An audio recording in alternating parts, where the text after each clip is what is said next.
One by one, Mr. Rochester's friends went back to their rooms. I also went back to my room, but soon afterwards, someone knocked at my door. I opened it and saw Mr. Rochester. Jane, can you come with me? He asked. I knew from his voice that something was very wrong. Yes, of course, I said, and I followed him down the corridor and up the stairs to the attic. He unlocked the door of the attic, and we entered the room. Wait here, he said. I stayed outside the door of another room while he unlocked it and went inside. Then from behind this door, I heard a terrible sound.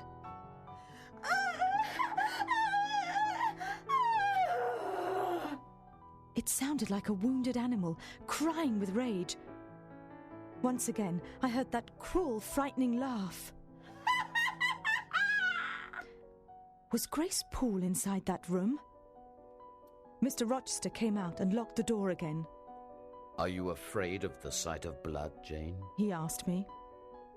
I don't think so, I replied.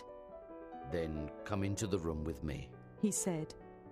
I entered the room and saw that Mr. Mason was lying on a large bed. His face was pale and his eyes were closed. His white shirt was covered in blood. Is he dead? I asked.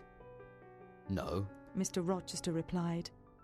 he isn't badly hurt, but I must go and call a doctor for him. Will you stay with him until I return? Mr. Mason moved and tried to speak. Mr. Rochester said to him, Don't try to talk, Mason. You must not speak to Jane while I am away. Mr. Rochester left me alone with the injured man. He was away for a long time, and I was very frightened. Grace Poole was in the next room, and at any moment she might come in and try to hurt Mr. Mason or me. After a very long time, Mr. Rochester came back with the doctor. Mr. Rochester said to me, Thank you for your help, Jane. Mason is now going to leave Thornfield Hall. The doctor will take him away to be cared for in a safe place. I helped Mr. Rochester and the doctor to get Mr. Mason down the stairs and out of the house. Take care of him, Doctor, said Mr. Rochester. Soon he will be well enough to go back to the West Indies. Okay, after we have listened to the audiobook of Jane Eyre, I have selected 6 sentences to go through a little bit more deeper to understand are there any phrases or clauses, and even what kinds of sentence pattern are they. Let's take a look at it one by one. Okay, the first one, let's take a look. Okay, Sophia, what is the first one that belongs to a noun, a color blue? Hi Stanley, thanks for asking. I think the blue one is the word I, isn't it? Very good, Sophia. You're right. The first word that belongs to the blue color is the word I. And how about the red one? I think it should be the word new, right? Sophia, yes, you're right. The word that belongs to red color is the word new. Okay, now you have I, you have new, but what do you new? Very good, you do the word that. And how about something was very wrong? So what is it? It's a complete sentence, so I think it's a clause, right? Yes, you're right. And it's clause, and this clause is telling you more about the word that. So, what kinds of clause do you think? It's a relative clause. Bingo. That's right. Now, these complete sentences have 2 areas that you have to care about. Number 1, These complete sentences cannot live without. I can't simply say I knew that. I knew that. The word that actually isn't complete.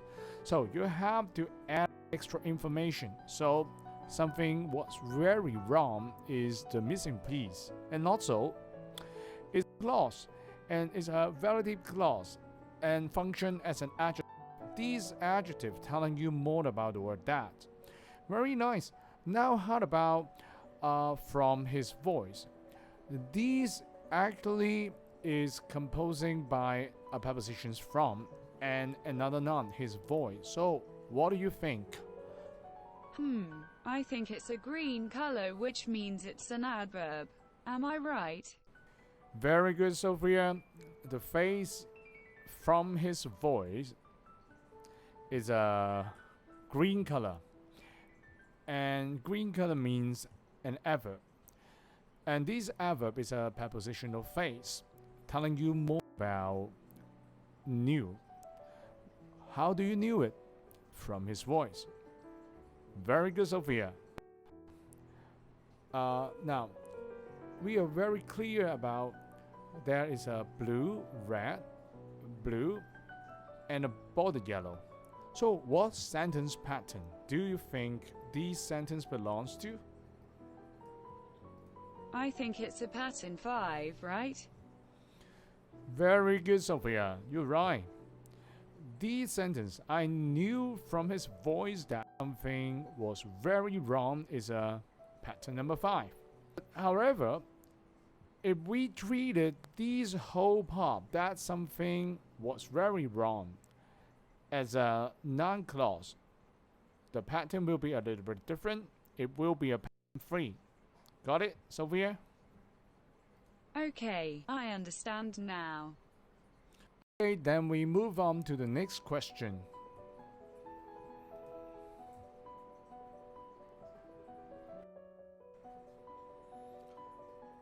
Okay, let's move on.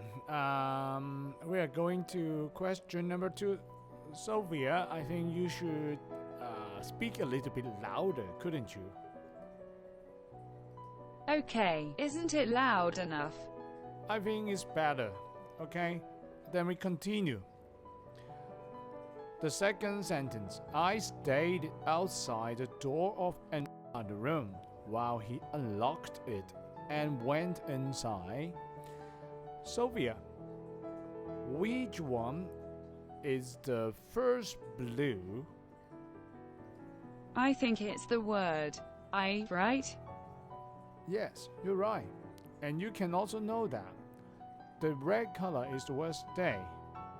Now, the next question is, how about the word outside the door? What color do you think it is? It should be a green color, isn't it? Very good. It's a green color. And this green color telling you more about where do you stay. So it's a prepositional phrase composing by the word outside and the noun the door and function as an adverb. How about the other one of another room? Why is it yellow? I think it's because it tells more about the door, right? Very good, Sophia. How about while he unlocked it and went inside? Now this is a complete sentence, so you can tell it's a clause. But what kind of clause is it? As it tells more about a time of the action stay. I think it's a adverbial clause, isn't it? Very good. Yeah, you're right. While he unlocked it and went inside is an adverbial clause. And these adverbial clause telling you more about the word stay. So, what kinds of sentence pattern does it belong to? It is a pattern 1 as it only has a blue and a red. Very good, Sophia. You're right. This sentence has one blue I and one red stayed. So, it's a pattern number 1. Bingo. Let's move on. Okay, let's go to question number 3. It sounds like a wounded animal crying with rage. In order to understand the sentence pattern, we have to break down the sentence like this. And Sophia, could you please tell us where is the first blue and where is the first red color? I think the one in blue is the word it, and the one in red is sounded. Very good, Sophia. You're right. The first blue is the word eat, and the first red is the word some. Then how about the part like a wounded animal? This part should be a yellow. Exactly, Sophia. The part like a wounded animal actually is composing by two parts, the word like and a wounded animal. And you can see the word like function like a word similar when it's a preposition. And the word a wounded animal is a noun. When they put together, this is a prepositional phrase telling you more about the word eat. And why is a border yellow? Because this part even is an adjective, but this adjective is something you can't drop or the sentence cannot complete without. So you can see that we highlight this with border yellow. And Sophia, how about the word crying with rage? As the whole phrase is an adjective, it should be a yellow. Very good, Sophia. These yellow part crying with rage telling you more of the word eat.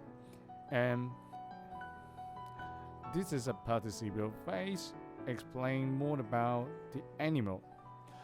So Sophia, now we have a blue, red, border yellow, and with another part yellow. So what sentence pattern do you think it is? There is a linking verb sounded, so I think it is pattern 2. Bingo, Sophia. So this is a sentence pattern number 2. Okay, then we move on to the next question.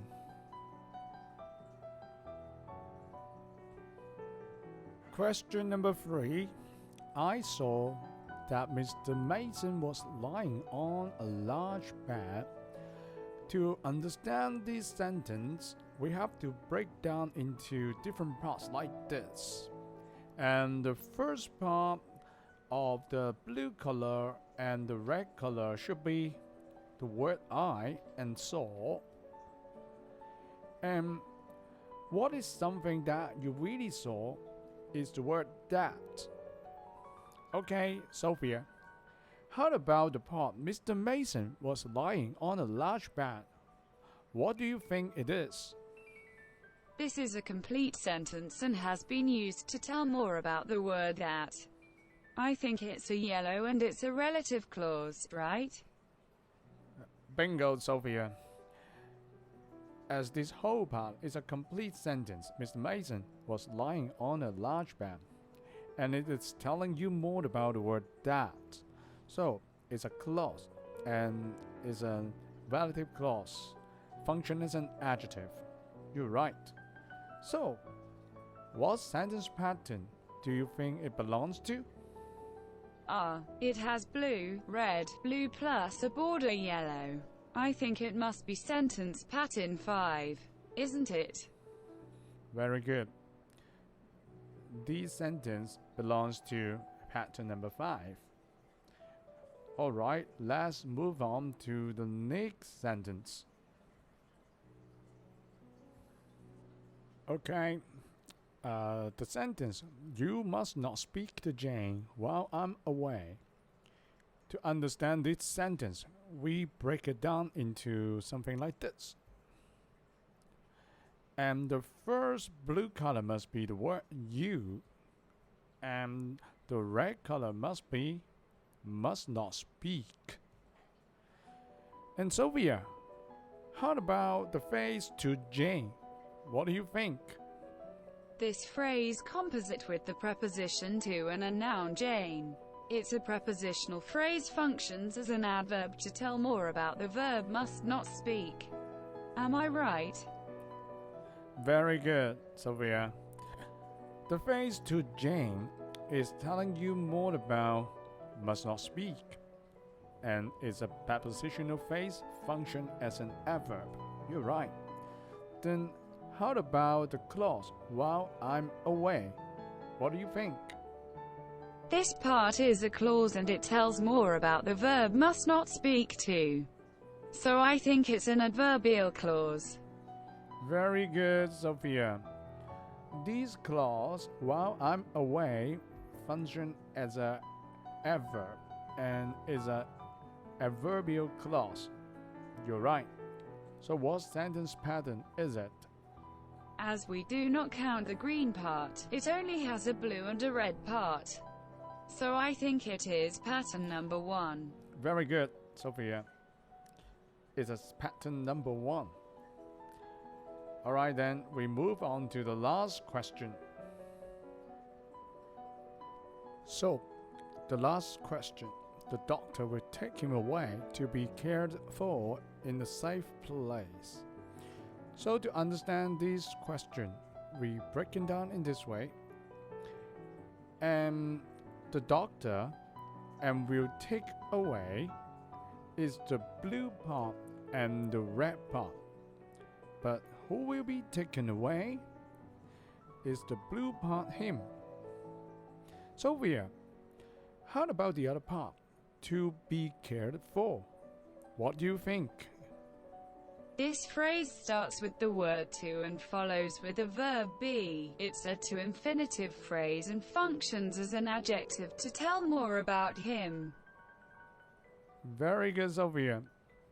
To be careful is a to infinitive phrase telling you more about the noun him.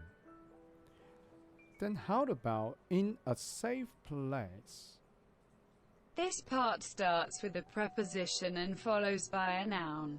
It's a prepositional phrase which functions as an adverb to tell more about the previous adjective. Very good. In a safe place, starting with a preposition in and followed with a noun, a safe place. So, it's a prepositional phrase. And as it's telling you more about to be careful, so the only function it can fit is as an adverb, so it's a green color. So the next question is, what sentence pattern is it? As it has a blue, red and blue pattern, I think it's a pattern number 3, right? Exactly. As we have a blue, red, blue pattern, and it's a sentence pattern number 3. Very good. That's all for today. Everybody, see you tomorrow. Goodbye.